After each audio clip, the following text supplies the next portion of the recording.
Hi, this is Dr. Jonathan Terry. This presentation is on physician wellness and sustainability. This is a presentation that I've been asked to give to diverse audiences, and I want to emphasize that what we'll talk about today isn't just for physicians, but the level that we'll be talking about it does overlap with some neuroanatomy and physiology that might be most interesting to medical audiences.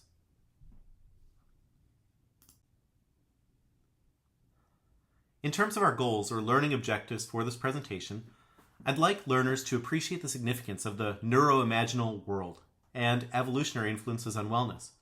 We'll also review in plain language the neuroendocrine influences on our mood and anxiety. We'll evaluate social evolution and effects our emotions might have in social settings. We'll talk about how positive emotions can impact health in measurable ways. We'll talk about neuroplasticity and strategies for how we can heal ourselves.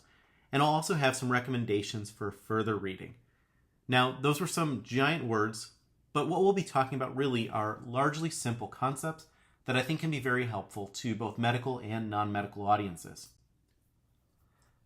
If you don't listen to a word of my presentation, or if you stop this recording, as many YouTube videos only get listened to the first minute or so, I do want to leave you with a couple of additional reading opportunities that overlap with what we're talking about here.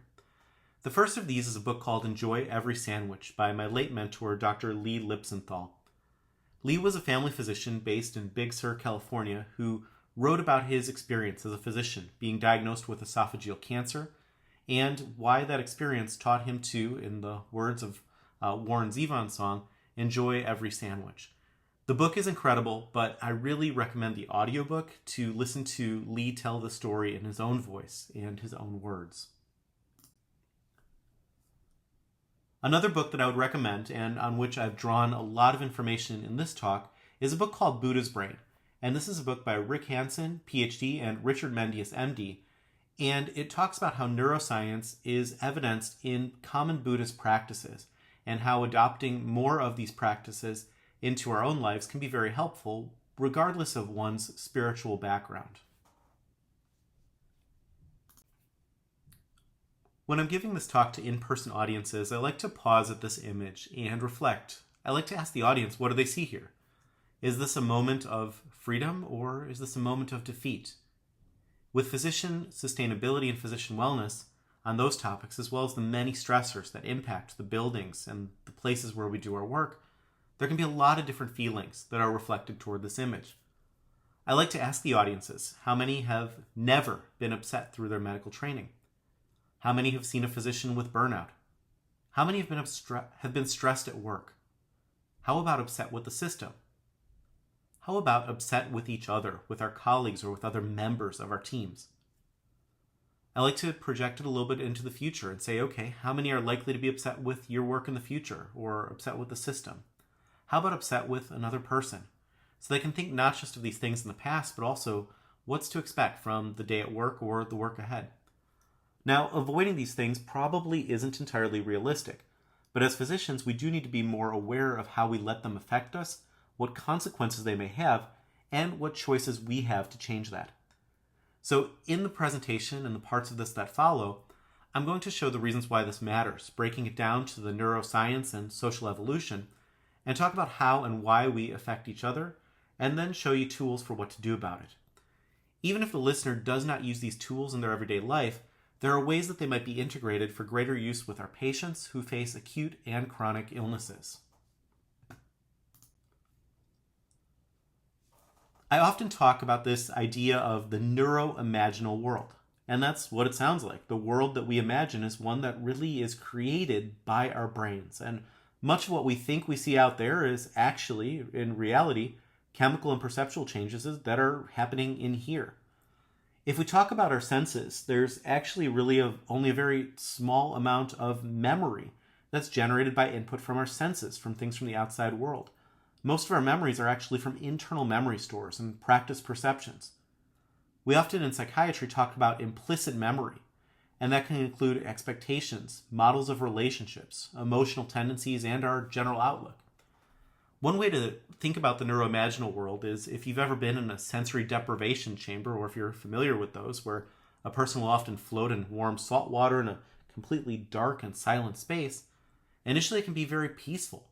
But after some time, the brain will actually start to hallucinate imagery just to have new information to process. Our brains are constantly active, and sometimes they build that activity on reality for what's going on around us, but more often they base it on perception for what's going on within us.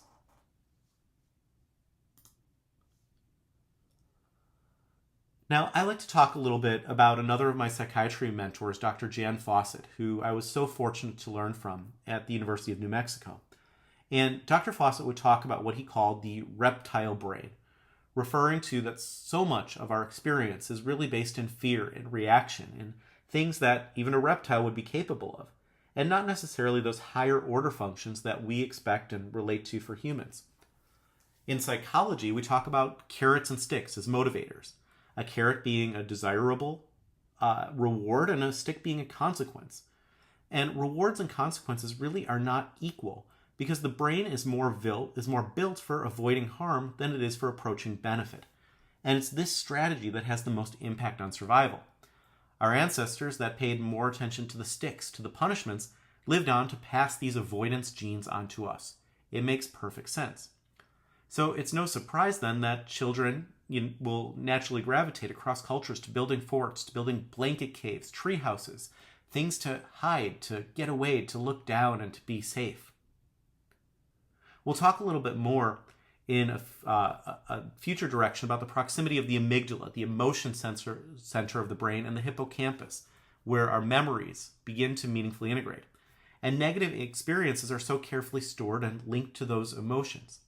A way to think about it is the brain itself is like a Velcro for negative experiences and more like a non-stick or a Teflon frying pan for positive ones.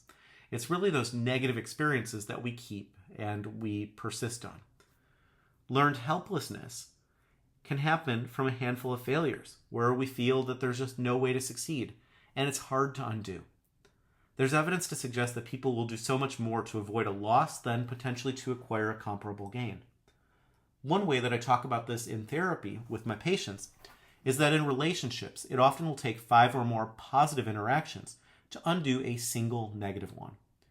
We've seen this observed even in primate species, where really there's no species that we have found yet without some aggressive tendencies in both males and females seeking to protect what they have.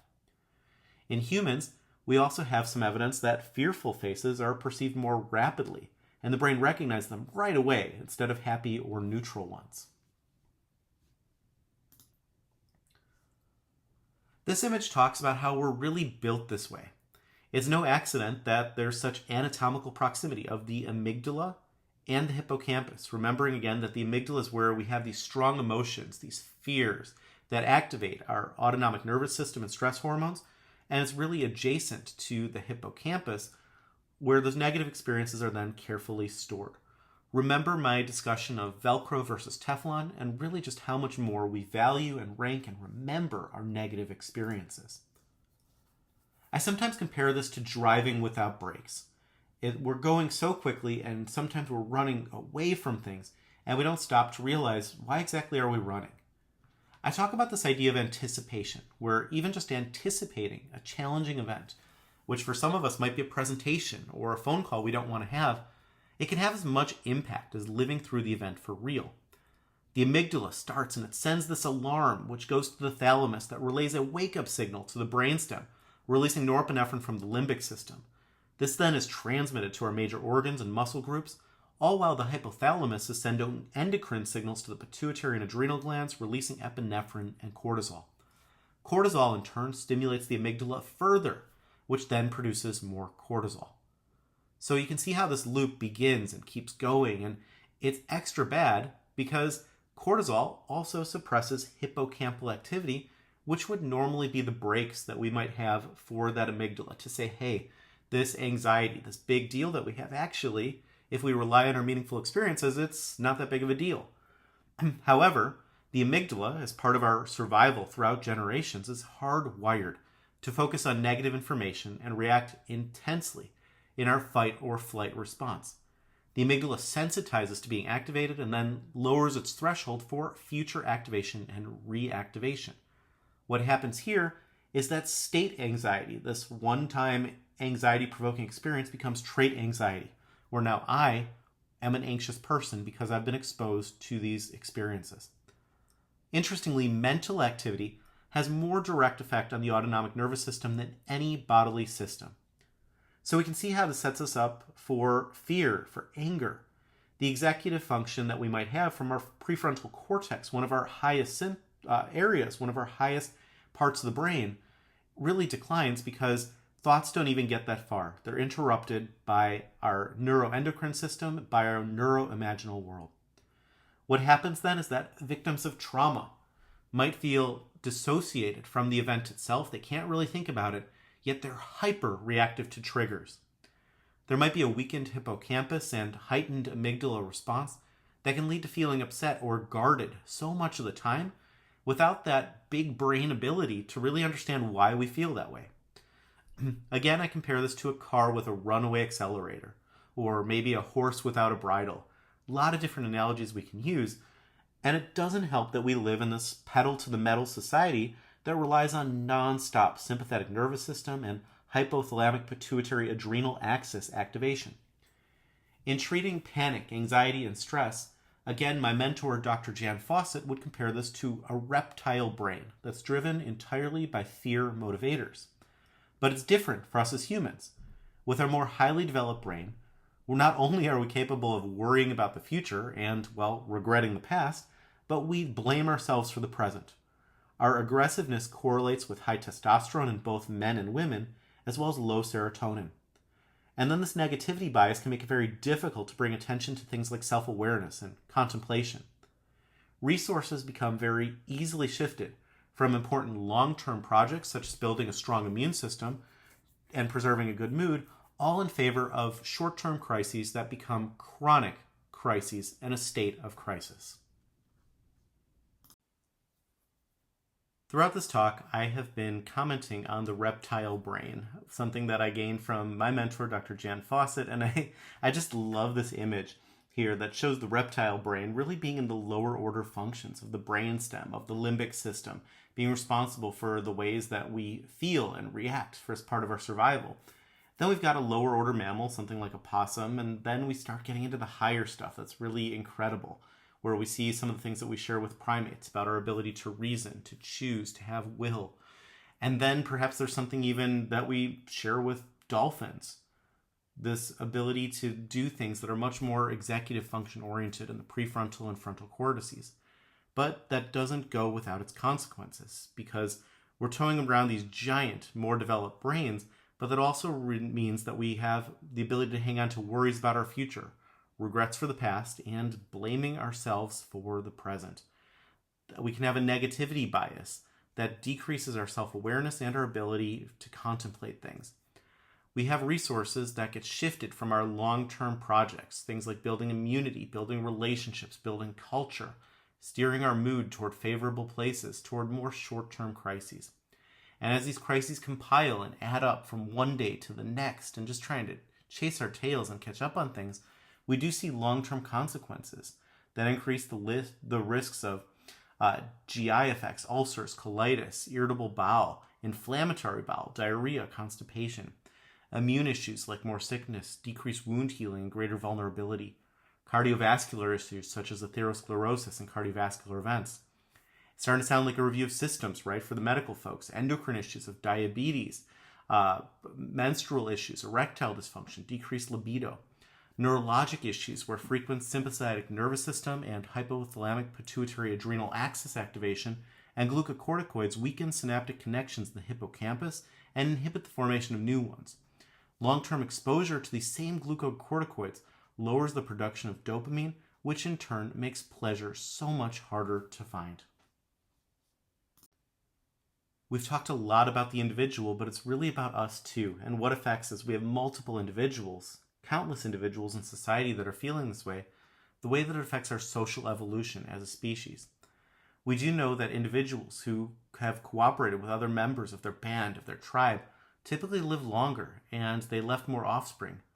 And bands with strong teamwork usually beat those with weak teamwork at getting resources, surviving, and passing on their genes. But the result of these neural dynamics is a familiar one, where we focus on taking care of us, whoever we perceive us to be, and we fear, disdain, and attack whoever might be them.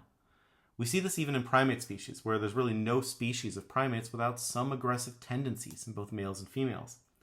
And our brains still possess these capabilities, these inclinations. They're at work if you take a look at schoolyard cliques, at office politics, and at domestic violence. Pay attention to the number of times a day you characterize someone you see on TV or on the streets, or someone who's driving on the road with you, as being not like me, not of my social background, not my style.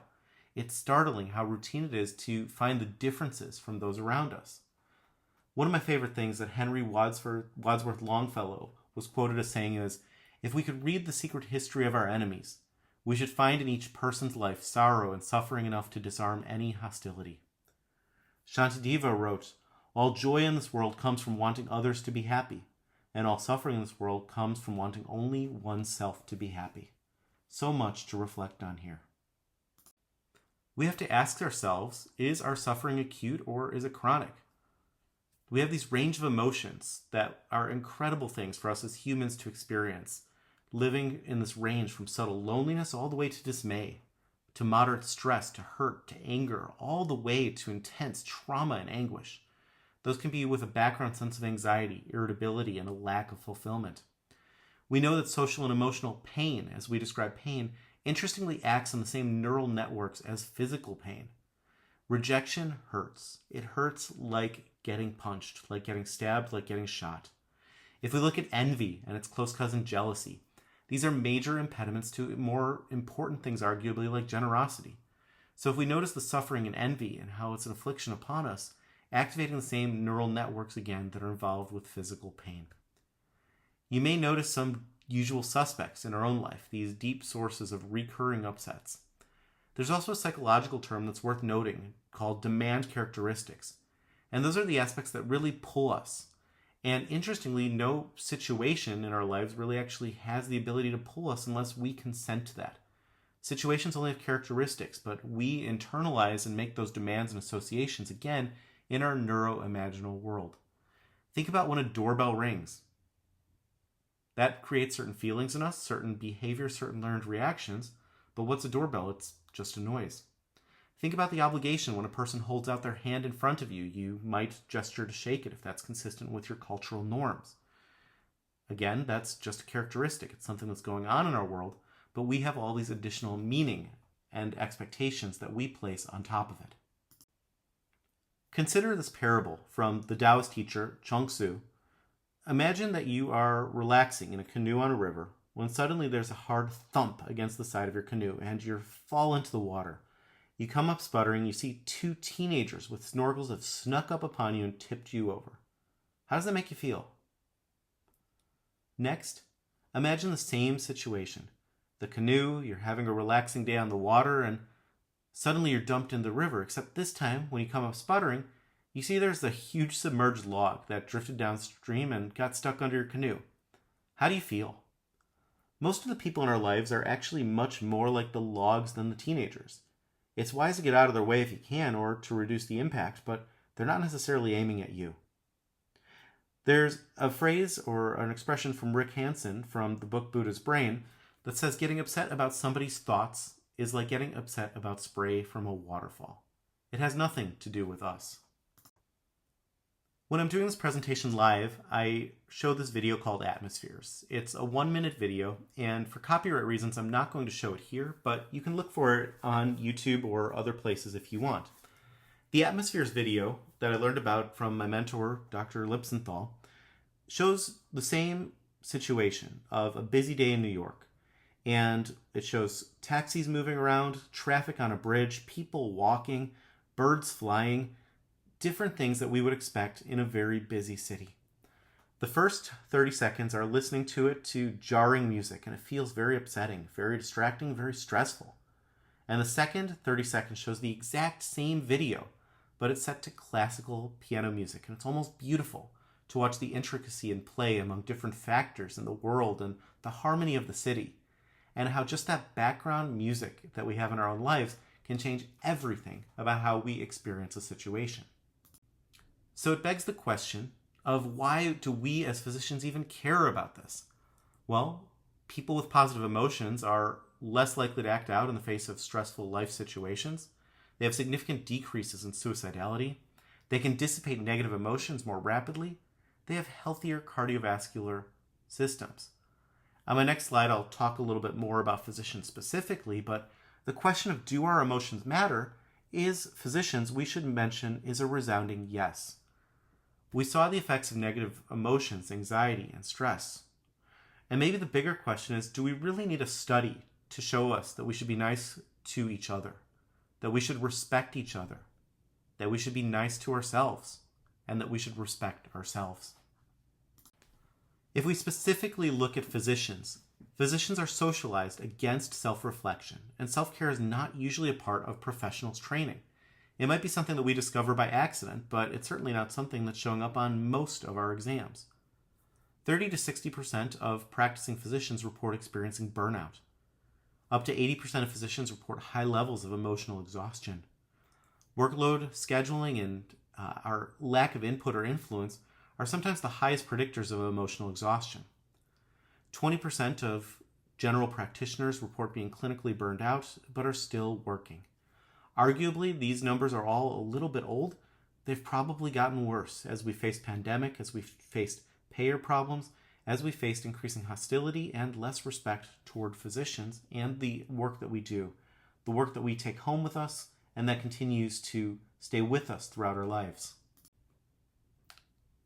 To borrow an expression from the Buddha, inescapable physical or mental discomfort is what we might call the first dart of existence. As long as we live, some of these things are going to come our way. Not all situations have inherent pain, but a lot of situations are difficult. Interestingly, sometimes we may even throw our own first darts, so to speak. There's no pain inherent in the condition we face of getting an extra call, an extra patient, or having a rough team meeting, or maybe a bad online review. These situations aren't inherently painful, but they certainly may feel that way when they reach our awareness. Then we add our reactions to them. These are the second darts, the ones that we throw at ourselves. And this is where most of the suffering comes from. Pain may be inevitable, but suffering is optional. The second darts often trigger more second darts through associated neural networks. I often think of a patient of mine who might be stuck in cognitive behavioral therapy. They just can't seem to get past the thoughts they have that cause certain feelings and then behaviors. How did they start that way? Why is there so much inertia and difficulty with changing their thoughts? Sometimes it can even be in response to something positive.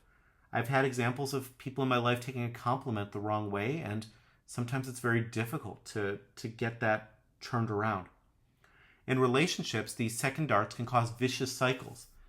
My second darts might trigger someone else's second darts and reactions, which makes me react even more, and so on. And we might take a step back and wonder if you've ever been in such a deep, long-lasting disagreement with someone in your life to the point where you might have even forgotten what you were originally fighting for. An important thing to keep in mind here, borrowing from another one of my psychotherapy mentors, Dr. Jeff Katzman, is that for the most part, random people in our lives who we meet don't really affect us if they're upset or upset with us. But how about those people whose opinions matter to us? Those of our loved ones, of our parents, and arguably of those that we want to take care of our patients, of our systems, of our learners. When we disappoint them, sometimes it can feel like a much deeper reflection on our own lack of utility, inefficiency, and our own problems that we reflect upon ourselves. So in leaving this section and this discussion of darts, so to speak, I want to remind us that we actually have the opportunity to choose which arrows we keep in our quiver, which darts are in the cup. We may choose to launch positive feelings and affirmations and emotions just as easily as we might pose our reactions that are more stressful for us. That leads us to our next section, which is about neuroplasticity, where if we put those words together, neuro having to do with nerves or the brain, and plasticity, the ability to mold or the ability to change. And again, if the brain is the cause of suffering, perhaps it can also be the cure. When I do this presentation for live audiences, I run through some of the different numbers that have to do with quantifying things in the brain. I'm not going to ask questions here in this little bit of a recorded monologue, but I will say that the brain weighs about 3 pounds. It consumes 20 to 25% of the body's oxygen and glucose, so such a small part of our body in mass uses up to a quarter of our fuel. It has 1.1 trillion cells, And of these, only about 100 billion are neurons. The rest are there to support. Each neuron has about 5,000 individual connections, leading to 10 to the 1 millionth power of combinations of different neural networks that could take place in a single human brain. By comparison, the number of atoms in the universe is estimated to be only about 10 to the 18th. Dr. Dan Siegel, who's a professor of psychiatry at UCLA, said the mind uses the brain to make the mind. He's the author of a book called The Mindful Brain, Reflection and Attunement in the Cultivation of Well-Being, as well as the developing mind toward a neurobiology of interpersonal experience and parenting from the inside out.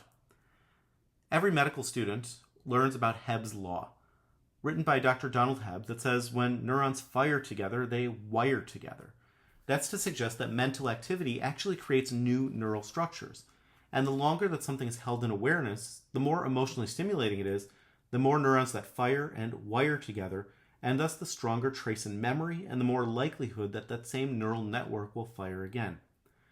The atoms in our bodies are replaced to make new ones, and the energy that we use to drink water comes all the way, as we know, we don't think about it often enough, from sunshine up through the food chain. All these atoms were born inside a star. And we posit that we're here because a lot of stars blew up. We might have heard that we are made of stardust and light lifts the cup. We might have also heard that you are what you eat, but I would posit that what might be more true is you are what you think. Marvin Minsky, an MIT researcher of cognitive intelligence and AI, said that the principal activity of brains is actually making change in themselves. We know, for example, that taxi drivers in London will develop a larger hippocampus and visuospatial circuitry compared to control groups because those are the areas of their brains that they're using. In people with blindness, some occipital regions that are designed for visual processing can be rezoned for greater auditory function. Now, you might think that this takes a long time to occur, but synaptic change and reinforcement can actually be seen even in milliseconds. So let's talk a little bit about neuroplasticity, again, that ability of the brain to change itself in virtue. Let's define virtue first as a regulation of actions, words, and thoughts to create benefits rather than harm. That sounds like something that we might all want, but neurologically, we have to remember that draws on top-down direction from the prefrontal cortex. That needs to train the bottom-up calming from the parasympathetic nervous system and the regulation of the limbic system itself. We know that lower levels energize the upper ones, which then can guide and inhibit the lower ones. And lower levels of the brain have more direct control over the body, but also less capacity of change, whereas the upper levels of our brain function, moving farther and farther from that reptile brain, have much greater neuroplasticity to learn from experience. Think about the proximity, for example, of the anterior cingulate cortex to the prefrontal and frontal areas. What illnesses is this involved with?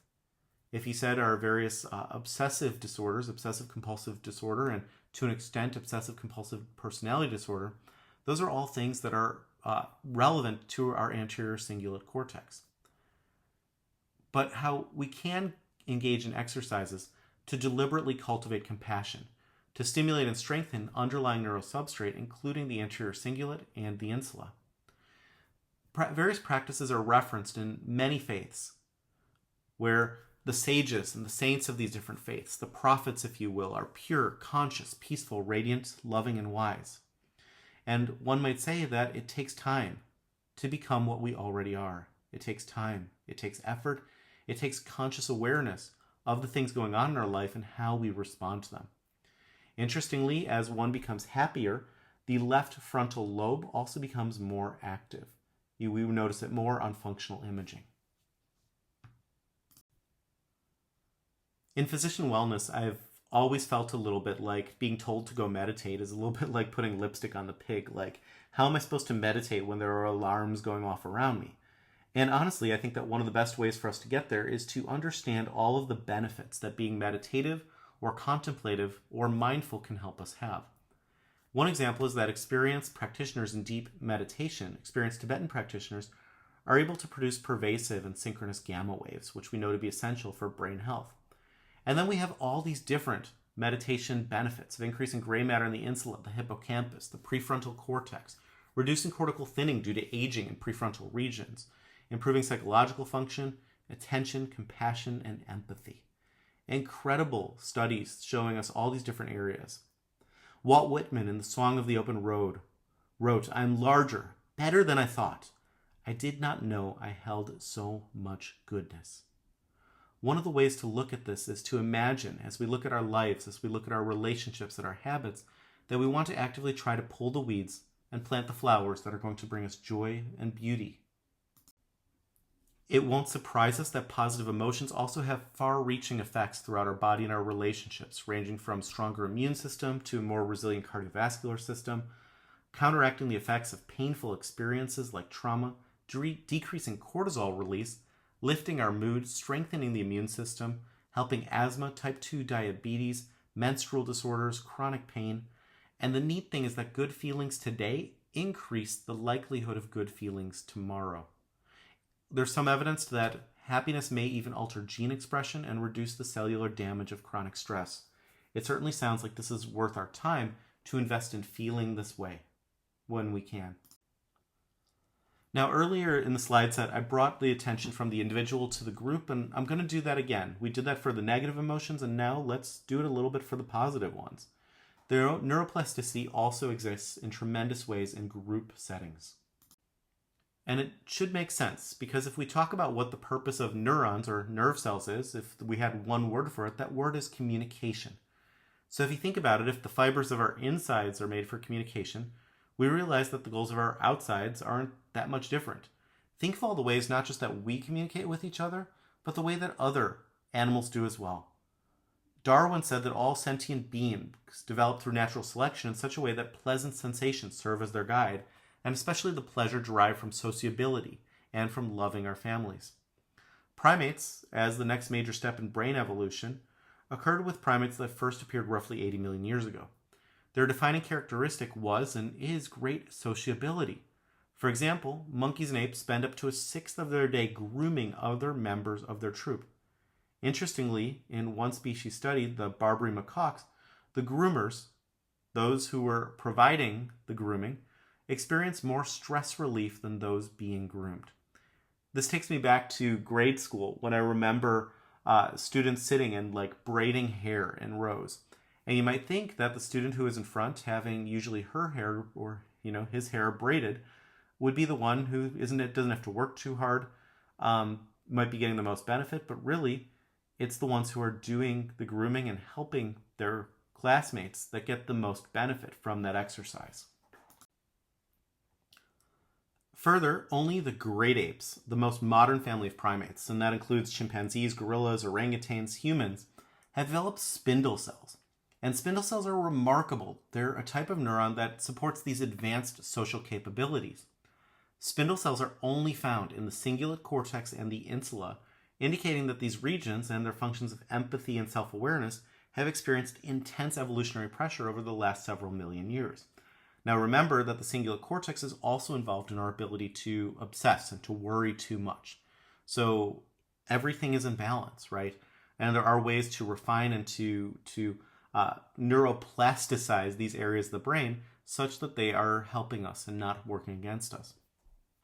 Mirror neurons should also be mentioned as networks in the brain's perceptual motor systems that light up both when a person performs an action as well as when we see someone else perform that action, giving you a sense of feeling and empathizing with what's happening in someone else's body. In effect, these networks mirror the behavior of others, and that's why they developed that common term, mirror neurons.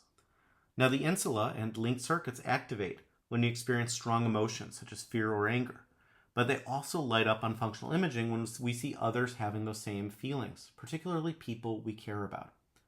Now, although endorphins and vasopressin are involved in the neurochemistry of bonding and love, the major player here, if I had to pick, is probably oxytocin. Oxytocin is a neuromodulator and hormone that creates feelings of caring and cherishing. It's present in both men and women, though it's much more commonly found in women. Oxytocin encourages eye-to-eye contact. It increases trust. And interestingly, it dampens that amygdala arousal and promotes approach-type behaviors. This supports the tend and befriend behaviors that we find in populations when they're stressed. Some of the misery loves company type behaviors develop from a place that really starts out as a place of power and empowerment. Now, these next set of slides are adapted with permission from Dr. Lee Lipsenthal, from my late mentor, really to take a look at heart rate variability and transforming what we've talked about largely as being in the brain to take a look at how that applies to the heart. Now, heart rate variability is something that is measured on a lot of smartwatches, and it's very more commonly talked about, but not a lot of people really understand what it's about and why it's important to us. So, heart rate variability is a key indicator of autonomic function, and it describes the beat-to-beat differences in heart rate. And a heart that is more rigid and not moving as well is going to have a low heart rate variability, and that's predictive of myocardial infarction and sudden death. We've had that research now for almost 30 years. High heart rate variability, however, indicates a very adaptive heart that has a low sympathetic and parasympathetic tone, and therefore a overall low cardiac risk. And that heart rate variability also decreases with age as the heart itself becomes less resilient. Stress, negative emotions, and aging all decrease heart rate variability. And heart rate variability is implied in recovery from all sorts of applications, not just cardiac ones. It can be indicative of how the nervous system is aging, and there's also a strong association in heart rate variability with depressive symptoms. We also know that arrhythmias, just talking about the heart, also lead to emotional changes. How does that make sense? Well, interestingly, over half of panic attacks were preceded on Holter monitor by a paroxysmal supraventricular tachycardia. In patients with arrhythmias, when those arrhythmias are treated, the panic attacks also go away. This is from an internal medicine journal. Here we see some examples for the visual folks of what heart rate variability looks like. So on the top we see low heart rate variability, where we see these more rigid delineations of heart rate over time, and this low heart rate variability is associated with a higher cardiovascular risk. Compare that to the bottom graph where we have high heart rate variability, where we see these significant changes, and that's associated with much lower risk. The tiny image in the top right corner talks about how heart activity affects our ability to think. We see that heart rate variability is affected in brain waves and vice versa. We'll talk a little bit more about that later. And I do also, again, for this and the next several set of slides, I want to thank the late Dr. Lipsenthal as well as the HeartMath Institute, who have really pioneered the research into these areas of understanding and still are an excellent resource for heart rate variability applications. Another slide here, an older image from the Institute of HeartMath or the HeartMath Institute, talking about how the heart is believed actually to have an intrinsic nervous system, like so many other parts of the body, that really does reflect a degree of intelligence. And it's interesting because if we look at human history, the heart was often thought of as a place of vigor, a place of energy, a place of perhaps where the soul resided. And of course, we understand now that so much of that lives in the brain. It's possible, and perhaps even likely, that there is an intelligence to other parts of the body that does communicate and reflect with other areas as well for how we as a whole respond to our situations. This slide, used with permission from the HeartMath Institute, talks about the 4 different ways that heart-brain communication occurs. Those include neurological through the nervous system, biochemical, such as hormones and neurochemicals, including those produced in the heart that influence other areas in the body, biophysical, such as the pulse, a wave flowing through our bloodstream that can give certain signals, and energetic, noting that in the most measurable and scientific ways, our body creates an electromagnetic field, and there's electrical signals generated when the heart contracts. That's how we measure EKGs. We're going to talk about how the body responds to stress by changing the messages that the heart sends to the brain by the nervous system.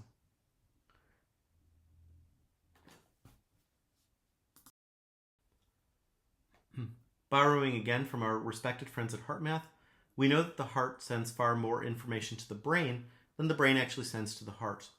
The heart signals especially affect brain centers involved in decision-making, creativity, and emotional experience. You can relate perhaps if you've been on a roller coaster recently, the way that your heart rate might start picking up before you've even gone onto the coaster, and also the ways that this causes us to feel certain ways. The heart has an incredible ability to change the way that we feel and the way that we think. In some ways, this is a little bit of an instant messaging system. Now, on this slide, we can see, again, just some different areas that are involved with receiving information from the heart.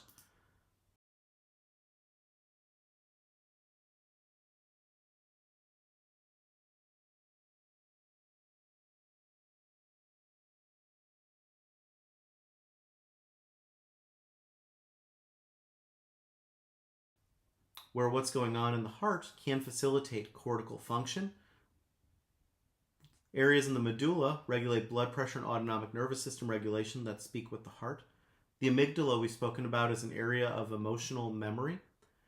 The thalamus synchronizing cortical activity with limbic activity, the cortex being the part of our brain that's responsible for thinking.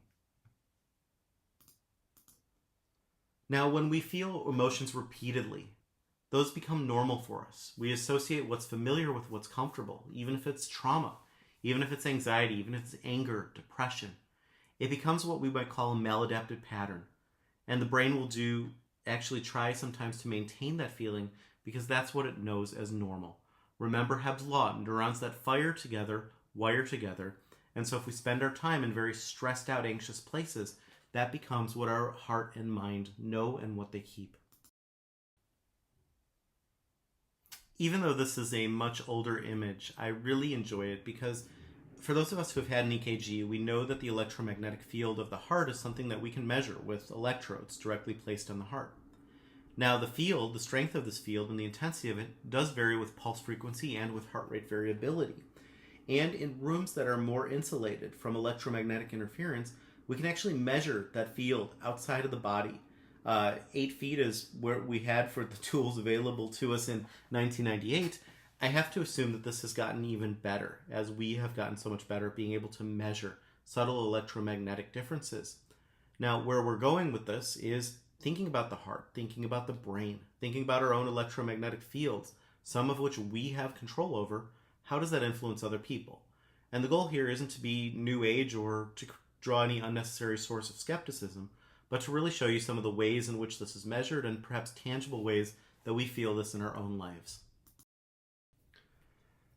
So again, borrowing from our friends at HeartMath, I'm going to tell you a little bit about Josh and Mabel, both of whom are, in quite different places in life or the afterlife than when this photo was taken. Josh is the boy, Mabel's the dog, and I'm going to show you a little bit about their interactions. And as I'm talking about this, maybe if you have a pet or even a person who's close to you, think about how this might apply in your own lives. So here we're tracking heart rate as well as, by virtue, heart rate variability, with Mabel, the dog, on the top and Josh, Mabel's boy, here on the bottom. Now, interestingly, we show this over time here, and when Josh and Mabel are in separate rooms, we see all this erratic behavior and challenges in the dog's heart rate. But when Josh enters the room, starts petting his dog, hugging his dog, we see this synchrony, not just in Mabel's heart rate, but also look at how this is mirrored in Josh's heart rate. And then when Josh leaves the other room and Mabel wants him to stay, things get a little bit chaotic again. The torture that we put our dogs through with leaving the room. It's profound, but those of us who have animals, we can absolutely relate to this. This next diagram takes a look at a couple of 50 years looking at heart rhythm entrainment, the overlap between husband and wife during sleep. And here we can see again, at similar times, how closely these heart rates are overlapping. And really just a reminder to be careful who we surround ourselves with, perhaps, and to find people who are going to be positive influences in our lives. This is a very oversimplified diagram, but this was another HeartMath study that took a look at averaging baby's heart rate through fetal heart monitoring and the mother's brainwaves measured through EEG. And we saw the synchrony between mom's EEG, or electroencephalogram, and the in utero child's electrocardiogram, which I thought was just absolutely incredible that we do see these alignment between things. Again, is this a commonality? Is this an association that changes at birth? Arguably, it doesn't. And so this is something also for us to keep in mind about the ways that we're connected. This is a picture from an article called The Rescuing Hug. The article details the first week of life of a set of twins that apparently, if I recall, were in separate incubators, and one of the twins was not expected to live. A hospital nurse fought against the hospital rules and placed the babies together in one incubator. When they were placed together, the healthier of the two threw an arm over her sister in an endearing embrace. The smaller baby's heart rate stabilized and her temperature rose to normal. This initially was in Time magazine and Reader's Digest. It's been used for various political purposes since then, but taking a step back and just looking at the interaction between these two siblings, it's literally and figuratively heartwarming. I have some closing thoughts on compassion from various popular resources, such as the Beatles, that saying about the love we take may be equal to the love we make. Coldplay raised the question in Clocks, am I part of the cure or am I part of the disease? Pema Chodron wrote, the root of compassion is compassion for oneself. And Gloria Felt said, once we change our idea of power from power over to power to, we'll realize we have an infinite resource. Nkosi Johnson, born Zolani Nkosi on February 4th, 1989, was a South African child with HIV and AIDS who made a powerful impact on public perceptions and the pandemic and its effects before his death at the age of 12. He was actually ranked 5th among SABC3's Great South Africans, and at the time of his death, he was the longest surviving HIV-positive child. Mr. Johnson wrote, do all that you can with all that you have, in the time that you have, in the place where you are.